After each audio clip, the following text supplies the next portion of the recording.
নমস্কার বন্ধুরা, আশা করি সবাই ভালো আছেন। তো বন্ধুরা, এখন যে ছবিটার বিষয়ে কথা হলো, সেই ছবিটার নাম হচ্ছে বীরগতি। যে ছবিটা 1995 সালে রিলিজ হয়েছিল এবং এটা হিন্দি ভাষা একটা অ্যাকশন ফিল্ম ছিল। এবং এই ছবিটা আমাকে রিকোয়েস্ট করেছেন আমার একজন সাবস্ক্রাইবার বন্ধু। তো তিনি আমাকে এই বীরগতি ছবিটা রিভিউ করতে বলেছেন এবং এই ছবিটা সত্যি কথা বলছি, আমি হয়তো ছবিটা দেখিনি, ফার্স্ট টাইম দেখলাম। তো ছবিটা ব্যাপক একটা সিনেমা ছিল। ছবিটার গল্পটা খুব ভালো। তো এই ছবিটায় মেন লিড চরিত্রে যাকে দেখতে চান সেটা হচ্ছে সলমন খান, অতুল অগ্নিহোত্রী, তারপর অখিলেশ মিশ্র সহ আরও অনেকে ছিল ছবির মধ্যে। তো ছবিটার যদি বিষয়ে প্রথমে আলোচনা করি, তখন ছবিটার বিষয়ে আলোচনা করার আগে একটাই কথা বলবো, যারা আমার চ্যানেলটাই নতুন আছেন অবশ্যই চ্যানেলটি সাবস্ক্রাইব করে নেবেন, আর যদি ভিডিওটি ভালো লেগে থাকে লাইক কমেন্ট শেয়ার করতে ভুলবেন না। তো দেখুন, প্রথমত পরিচালক ছিলেন হচ্ছে কে সিং, চিত্রনাট্যও লিখেছেন কে সিং এবং গল্পটাও লিখেছেন হচ্ছে কে সিং। এবং সিনেমা ফটোগ্রাফির কাজ করেছেন সঞ্জয় মালভাস্কর এই ছবিটা সিনেমা ফটোগ্রাফির কাজ করেছিলেন। সিনেমার বাজেট ছিল 3,75 লক্ষ টাকার মতো, 3,75 লক্ষ টাকার মতো। এবং ছবিটা বক্স অফিস থেকে প্রায় 8,60 লক্ষ টাকার মতো আয় করেছিল। তো ছবিটা কিন্তু বক্স অফিসে সুপারহিট হয়েছিল। এবং এই ছবিটা নিয়ে গল্পটা নিয়ে যদি আমি আলোচনা করি, তো গল্পটা হচ্ছে এরকম: আমরা প্রথমে একটা হাবলদারকে দেখতে পাই।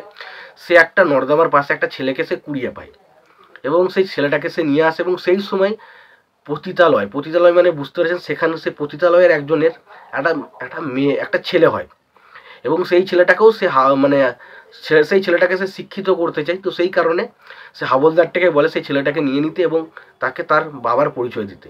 এবং সেই দুটো বাচ্চাকে নিয়ে যখন সে তার স্ত্রীর কাছে আসে, তখন তার স্ত্রী সেই বিষয়টা মেনে নিতে পারে না। তখন তার স্ত্রীর সাথে তার একটা ঝগড়া ঝামেলা হয় এবং তো সেই স্ত্রী বাড়ি ছেড়ে পালিয়ে যায়। এবং সেই সময় সে দুটো বাচ্চাকে নিয়ে সে মানুষ করতে থাকে এবং তার আরেকটা মেয়ে থাকে। এবং দুটোর মধ্যে একটার নাম দেওয়া হয় অজয়, আবার একটার নাম দিচ্ছে শ্লোক।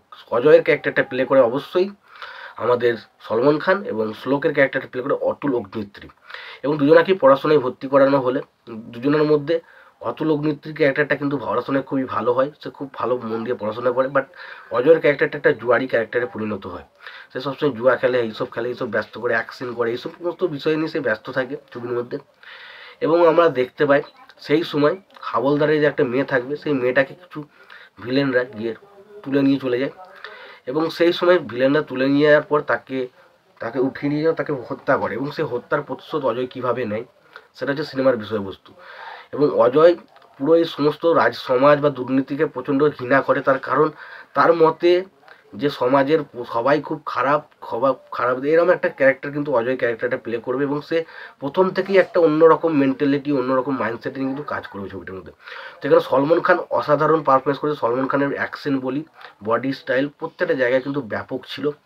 ছবিতে আমরা মিউজিকের কাজের কথা বলিনি, তো মিউজিকের কাজ করেছিলেন অবশ্যই আদেশ শ্রীবাস্তব।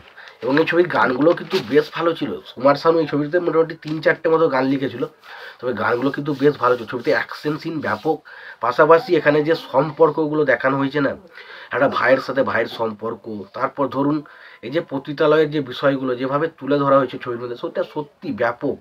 মানে সত্যি কথা বলছি, এই ধরনের সিনেমা আমি প্রচণ্ড পছন্দ করি এবং সিনেমাটা দেখে সত্যি কথা বলছি খুব ভালো লাগলো। অনেক দিন বাদ এরকম একটা সিনেমা দেখলাম, যে সিনেমাটা দেখে সত্যি প্রচণ্ড মজা পেয়েছি।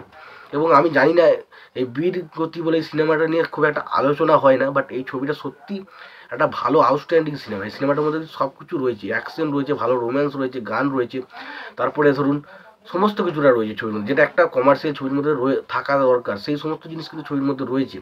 তো ছবিটা আমার কাছে কিন্তু বেশ এন্টারটেনমেন্ট করতে পেরেছে আমাকে। তো আমি ছবিটা দেখে প্রচণ্ড মজা পেয়েছি। তোমরা ছবিটা যদি না দেখে থাকো অবশ্যই দেখতে পারো, আর যদি দেখে থাকো তোমাদের কেমন লেগেছে অবশ্যই জানিও। তোমাদের যদি ভিডিওটি ভালো লেগে থাকে লাইক কমেন্ট শেয়ার করে দিও। চ্যানেলটা নতুন হয়ে থাকলে অবশ্যই তোমরা চ্যানেলটা সাবস্ক্রাইব করে নিও, পাশে বেল আইকনটা অবশ্যই প্রেস করে দিও। ভালো থেকো, সুস্থ থেকো, দেখা হচ্ছে পরের ভিডিওতে।